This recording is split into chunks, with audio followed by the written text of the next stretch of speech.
Aux alentours de 5 heures ce samedi matin, des tirs résonnent depuis Kaloum. La terreur saisit les habitants encore endormis du centre de Conakry. Des blindés de l'armée guinéenne foncent vers Kaloum, le quartier politico-administratif de la capitale. Ibrahima Yattara, blogueur de son état, vit à la Kamayenne, à quelques encablures de la route Le Prince qui traverse Kaloum. Il filme ce qu'il peut et alimente les réseaux sociaux avec ses images. Un réveil qui l'a terrifié. En sursaut, paniqué, mitigé entre coup de force et incompréhension en fait.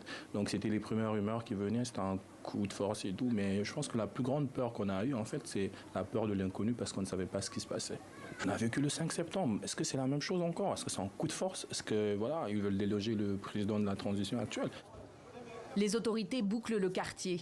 Le ministre de la Justice communique rapidement et explique qu'un commando d'hommes lourdement armés a extrait 4 détenus de la maison centrale de Conakry. Parmi eux, l'ancien dictateur Moussa Dadis Camara, jugé depuis 1 an pour les événements dits du 28 septembre, un massacre de plus de 150 personnes à Conakry en 2009. L'Organisation guinéenne des droits de l'homme s'est portée partie civile dans ce procès qui tient en haleine toute la Guinée.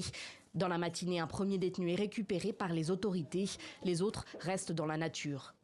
C'est une situation très inquiétante dans la mesure où ce sont des accusés pas les moindres dans le dossier du massacre du stade. Et donc, il est important quand même que les autorités travaillent à ce que ces personnes soient retrouvées le plus tôt que possible, qu'elles soient ramenées à la maison centrale et que cette procédure judiciaire puisse continuer avec tous les accusés et jusqu'à son terme dans l'intérêt de la bonne administration de la justice. Ce samedi, en fin d'après-midi, l'armée et la présidence guinéenne ont assuré que Moussa Dadis Camara avait été repris et remis derrière les barreaux. Un seul des détenus tirés de prison ce matin, le colonel Claude Pivy, reste introuvable, mais est activement recherché. Les frontières terrestres et l'aéroport de Conakry sont fermés. La capitale est quadrillée.